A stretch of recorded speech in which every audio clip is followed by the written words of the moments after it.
শীতে সবজি খেতে ভীষণ মজার। তারপরে যদি মাছ দিয়ে রান্না করা হয় তাহলে তো কথাই নেই। সবজির স্বাদ বেড়ে দ্বিগুণ হয়ে যায়।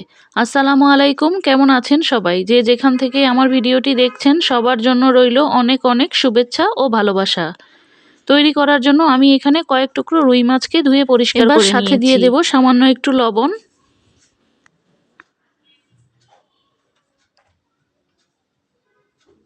সামান্য হলুদের গুঁড়া। মাছগুলোকে এবার মেখে নেব। আমি এখানে 4 রকমের সবজিকে কেটে নিয়েছি: সিম, আলু, বেগুন, মূলা। এবার চুলায় একটি প্যান বসিয়ে মাছগুলোকে ভেজে নেব।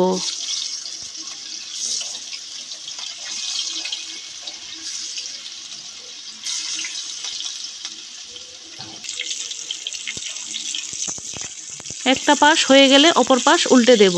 মাছগুলো আমি হালকা করে ভেজে নেব। মাছ ভাজতে কিন্তু সবাই পারে, তারপরও আমি রান্না করছি এজন্য দেখাচ্ছি।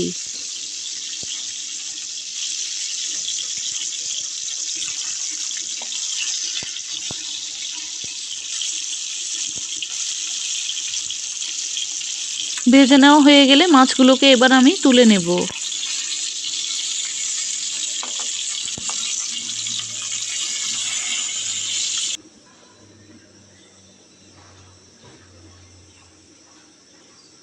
মাছগুলো ভেজে নেওয়া হয়ে গেলে আমি মাছ ভেজে রাখা তেলের মধ্যেই পেঁয়াজ কুচি দিয়ে দেব। আমি এখানে 1 মুঠের মতো পেঁয়াজ কুচি দিয়েছি। পেঁয়াজটাকে এবার তেলের সাথে ভেজে নেব।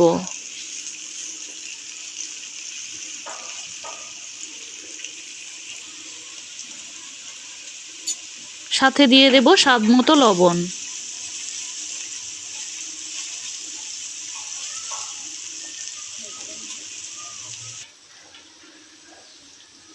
পেঁয়াজটা যখন একটু লালচে কালার হয়ে আসবে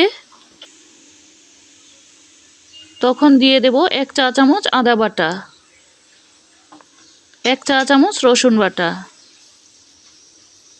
মশলাগুলোকে এবার তেলের সাথে ভেজে নেব যেন কোনো রকম কাঁচা গন্ধ না থাকে।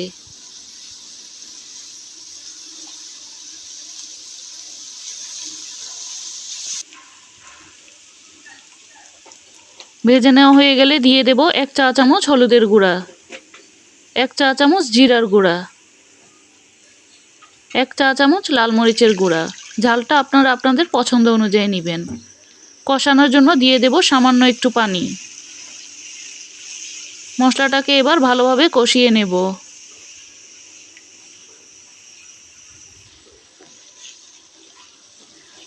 মশলাটা কষিয়ে নেওয়া হয়ে গেলে আমি এখানে একটি টমেটোকে কেটে দিয়ে দেব। এবার টমেটোটাকেও মশলার সাথে আরেকটু ভালোভাবে কষিয়ে নেব।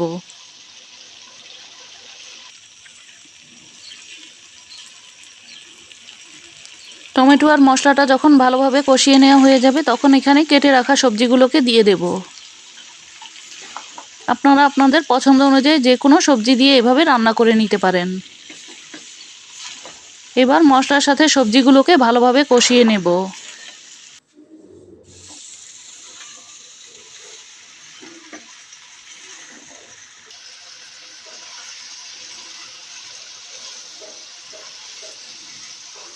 সবজিটা ভালোভাবে কষিয়ে নেওয়ার পর আমি এখানে পানি দিয়ে দেব।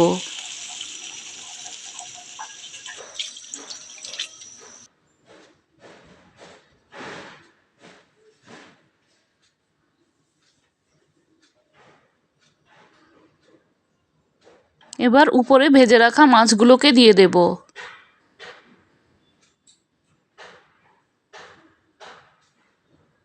দিয়ে দেব 5-6টি কাঁচামরিচ।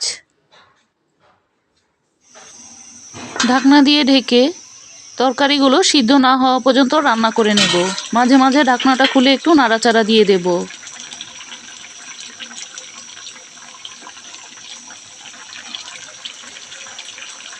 ঝোলটা কিন্তু এখন অনেকটাই শুকিয়ে এসেছে। ঝোলটা মাখা মাখা হয়ে গেছে। এখন আমি উপর থেকে কিছুটা ধনিয়া পাতা কুচি ছড়িয়ে দেব।